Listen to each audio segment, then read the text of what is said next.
जो बाइबल में परमेश्वर ने कहानियां लिखी हैं 4 साल पुरानी, 5 साल, 5000 साल पुरानी, 2000 साल पुरानी, उनको लिखने का एक मकसद है कि किस तरह से उन लोगों ने छुटकारा हासिल किया और किस तरह से छुटकारा नहीं मिला तो क्यों नहीं मिला, अगर मिला तो कैसे मिला।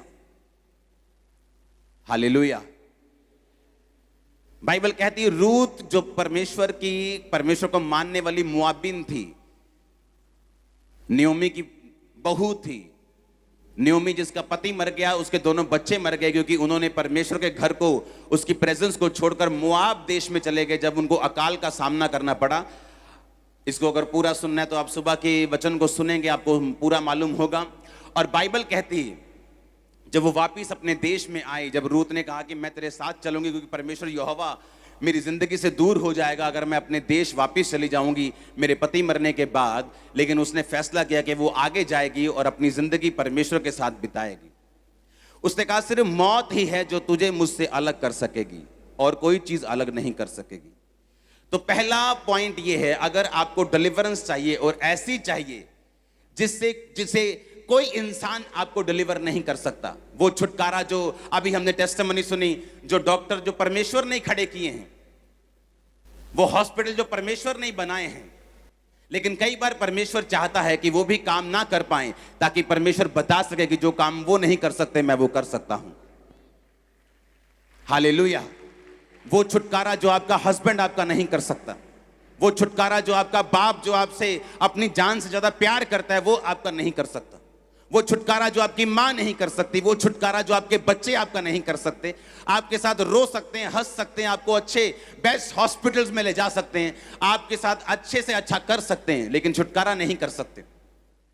वो डिलीवरेंस जिसके लिए सिर्फ आपको परमेश्वर का ही हाथ चाहिए, वो छुटकारा जिसमें सिर्फ परमेश्वर ही कुछ कर सकता है तो कर सकता है। अगर वो छुटकारा हासिल करना है तो अभी तीनों कान मेरी ओर लगा लो, 2 ये वाले और एक आत्मा वाला। और मैं आपको वायदा करता हूं इस वचन को सुनने के बाद आप अपने छुटकारे के बहुत करीब होंगे और ले लेंगे उसको। हालेलुया। अब जब बाइबल कहती है कि वो छुटकारा परमेश्वर भी आपका करना चाहता है, लेकिन बात यह है परमेश्वर अपने वचन से बंधा हुआ है, वो अपने वचन से हटता नहीं, वो इमोशनल नहीं, वो स्पिरिचुअल है। आमीन। परमेश्वर जो भी छुटकारा आपका करता है वो अपने वचन के बाहर जाके नहीं करता, इसीलिए आपको वचन के अंदर आना पड़ता है, आपको परमेश्वर के वचन को समझना पड़ता है। सिर्फ क्रिश्चियन बनने से या चर्च जाने से वो छुटकारा नहीं होगा, उसके आगे उसका अगला स्टेप ये है कि आप परमेश्वर के वर्ड को समझें, उसकी सोच को समझें, जो परमेश्वर के दिल में है, जो परमेश्वर करना चाहता है उसे समझें और वो कैसे करता है उसे समझें। हालेलुया। अब आपको भजन संहिता 91 में उसकी एक आयत को आपके सामने पढ़ूंगा। उसने कहा उसने जो मुझसे प्यार किया है इसलिए मैं उसको छुड़ाऊंगा, मैं उसको ऊंचे स्थान पर रखूंगा क्योंकि उसने मेरे नाम को जान लिया है। कहता उसने जो मुझसे प्यार किया है, उसने जो 40 रोजे रखे ये नहीं लिखा, क्योंकि बिना प्यार के लोग रोजे रख सकते हैं, परमेश्वर से कोई प्यार नहीं लेकिन हीलिंग चाहिए। बैप्टिज्म नहीं लेना चाहते लेकिन रोजे रख सकते हैं क्योंकि उनको हीलिंग चाहिए। वो बो सकते हैं लेकिन बपतिस्मा नहीं लेते क्योंकि उनको लगता है कि बोने से आशीष मिल जाएगी, लेकिन ऐसा बाइबल में कहीं नहीं लिखा।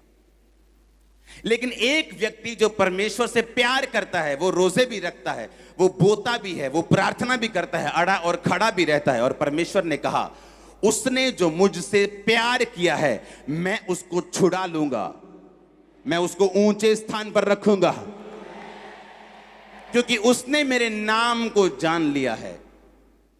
नाम का मतलब क्या है? अनोमा, क्योंकि यूनानी भाषा में बाइबल लिखी गई थी। जहां जहां नाम आता है हिंदी में, यूनानी भाषा में अनोमा अनोमा आता है। मेरे अनोमा को जान लिया है। अनोमा का असली मतलब है मेरा चरित्र, मेरा कैरेक्टर। परमेश्वर ने कहा मैं उसको छुड़ाकर ऊंचे स्थान पर रखूंगा क्योंकि उसने मेरे कैरेक्टर को समझ लिया है। यीशु मसीह का कैरेक्टर क्या था? जिस रात वो पकड़वाया गया, बाइबल कहती है उससे एक रात पहले, वो सेम नाइट में यीशु मसीह ने प्रार्थना की, हे पिता, हो सके तो यह कटोरा मुझसे टल जाए, पर मेरी नहीं तेरी इच्छा पूरी हो। और हम परमेश्वर को क्या बोलते हैं? तेनू ये वीजा देना ही पैना, नहीं तो मैं चर्च नहीं जाना। तेनू मेरी मम्मी नू चंगा करना ही पैना, क्योंकि होर मेरा कोई भी है नहीं तो मैं तेनू मनना नहीं। और यीशु मसीह मौत को सामने देखकर कह रहे हैं कि पिता, अगर ये मौत नहीं टल सकती तो मेरी नहीं तेरी इच्छा पूरी हो। उसने जो मुझसे स्नेह किया है, अगर आपको बड़ा छुटकारा चाहिए, जैसे रूत ने लिया, जैसे मैंने अपनी लाइफ में बड़ा छुटकारा लिया है, मैं आपको उसके सीक्रेट बताऊंगा इन 7 हफ्तों में। और ये 7 हफ्ते हम प्रार्थना करेंगे और आप डिलीवरेंस के साथ जाएंगे यीशु मसीह के नाम में। उसने कहा, उसने जो मुझसे प्यार किया है इसलिए मैं उसको छुड़ाऊंगा, मैं उसको ऊंचे स्थान पर रखूंगा। रूत ने परमेश्वर से क्या किया? प्यार किया। उसे मालूम था वापस चली जाऊंगी तो अपने देश में जाके किसी और व्यक्ति से शादी कर लूंगी, बच्चे पैदा करूंगी, आराम से रहूंगी, जिंदगी बिताऊंगी।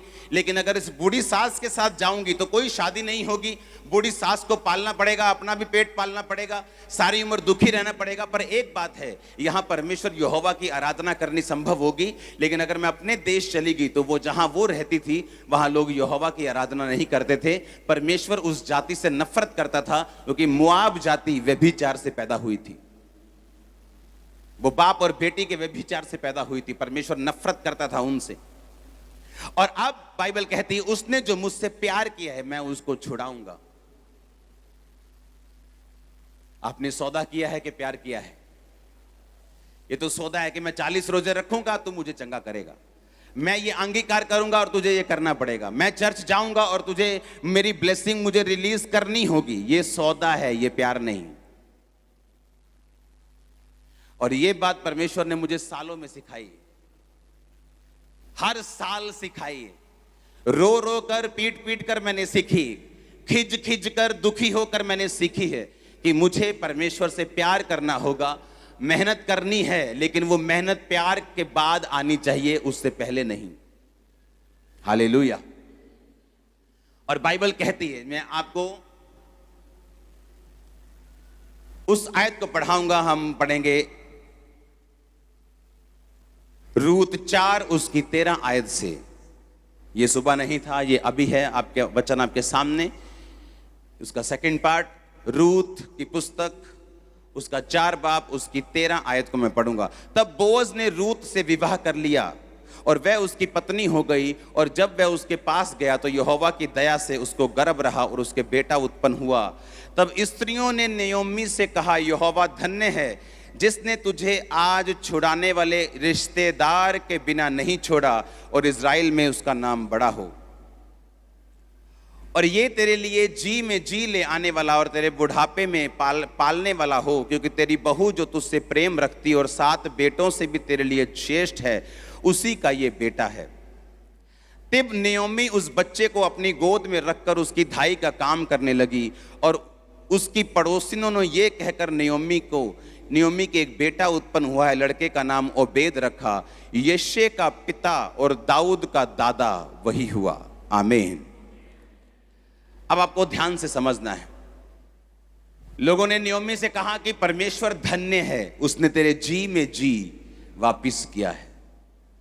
एक औरत जो अपना पति गवा चुकी है, दोनों बेटों को गवा चुकी है, खाली हो गई। जब वो आई थी तो उसने कहा था, मैं भरे भरे हाथ से गई थी और खाली कैसे आई हूं?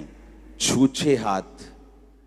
मुझे नयोमी ना कहो, मुझे मारा कहो, क्योंकि परमेश्वर ने मुझे कड़वा कर दिया है। हम गए तो इसलिए थे कि वहां पे रोटी होगी। परमेश्वर के घर को छोड़ के हम दूसरी जगह चले गए थे कि हमारी जिंदगी बच जाएगी, लेकिन मैं वहां से खाली होके आई हूं। और लोगों ने कहा नयोमी आई है, कहते नयोमी ना कहो, मुझे मारा कहो, क्योंकि मैं छूछे हाथ आई हूं, कड़वी होके आई हूं। ऐसी पोजीशन पर पहुंचकर भी आप जानते हैं, कहते इट्स नेवर लेट। नयोमी का जब पति मरा, तब अगर उसे तभी अकल होती तो कम से कम अपने बच्चों को लेकर वापस आ जाती। लेकिन जब उसका पति मरा, उसे लगा हाँ इत्तेफाक हो सकता है, सबने तो मरना ही है एक दिन, इत्तेफाक से वो मर गया होगा। लेकिन जब उसके बेटे मर गए, उसको मालूम हो गया कि ये इत्तेफाक नहीं है, ये परमेश्वर का क्रोध है, ये परमेश्वर का, ये उसके वचन का क्रोध हमारे ऊपर आया है कि हमने परमेश्वर के घर को छोड़ के हम मोआब में चले गए, जहां परमेश्वर की आराधना नहीं है, जहां परमेश्वर जिस जाति से नफरत करता है, जस्ट कि हम मरे ना। परमेश्वर ने कहा जो कुछ तू मुझे छोड़कर पाना चाहेगा, जिंदगी पाना चाहेगा, तू उसे गवा देगा। और जब फैसला किया कि अब तीनों मर गए, अब उसे मालूम था कि अब मेरे हाथ में कुछ नहीं, लेकिन फिर भी उसने परमेश्वर की ओर मुड़ने का फैसला किया। और बाइबल कहती है वो बैतलहम में आई अपनी बहू के साथ, और रिश्तेदार उसका था जो बोअज था, उसकी बहू ने उसके साथ जब मैरिज कर ली तो एक बेटा पैदा हुआ। और लोगों ने उसको कहा कि परमेश्वर तेरे जी में जी फिर लेके आ गया है, और तेरा मरा हुआ बेटा उसने तुझे वापिस किया है, क्योंकि वो उसकी धाई का काम करने लगी। हाँ, उसको दूध पिलाने लगी, उसको केयर करने लगी, और वो उसकी एक तरह से मां बन गई, और परमेश्वर ने फिर से उसको छुटकारा दिया। ऐसी बहू दी जो 7 बेटों से अच्छी है। बोअज दिया, उसे फिर से नन्हा बेटा दिया, और बाइबल कहती है रूत का उसने छुटकारा किया। उसने जो मुझसे प्यार किया है, रूत ने परमेश्वर से क्या किया था? प्यार किया। उसने सौदा नहीं किया। उसकी जेठानी की वो सारी आशीष थी, लेकिन मिली रूत को। अगर शादी होती बोअज की रिश्तेदार के किसी निकट रिश्तेदार से, तो वो उसकी जेठानी से होती, लेकिन जब वो वापिस चली गई और रूत रह गई, तो उसकी शादी फिर रूत के साथ हुई। और बाइबल कहती परमेश्वर ने कहा तुम मुझसे प्यार करेगा, मैं तुझे छुड़ाऊंगा और मैं तुझे ऊंचे स्थान पर रखूंगा। जिस खेत में रूत काम करने लगी, उसी खेत की वो मालकिन बन गई, क्योंकि उसका वचन है मैं तुझे ऊंचे स्थान पर रखूंगा। उसने ये नहीं कहा मैं तुझे नीचे, उसने कहा मैं तुझे छुड़ाऊंगा और मैं तुझे ऊंचे स्थान पर रखूंगा। आपकी फैमिली, आपके बच्चे, आपके लोग, आपका फाइनेंस, आप ऊंचे स्थान पर रहेंगे। अगर आप परमेश्वर पे विश्वास करते हैं, आप सौदा करने नहीं आए, आपने बैप्टिज्म ले लिया, आप चेक नहीं करने आए कि जब मैं हो जाऊंगा तब मैं ले लूंगा, अब मैं पाप करता हूं, अब मैं बिजनेस करता हूं, मुझसे गलती ना हो जाए। अगर आप इस मेंटालिटी के हैं तो आप इस वचन के लिए नहीं हैं। मैं उस छुटकारे की बात कर रहा हूं जो जग जाहिर होता है। मैं उस छुटकारे की बात कर रहा हूं जिससे आंखें खुल जाती हैं और लोग बोलते हैं आह क्या बात है। मैं उस छुटकारे की बात कर रहा हूं जो परमेश्वर अब आपका करने जा रहा है, जो खुदा के साथ वफादार हैं। उसने कहा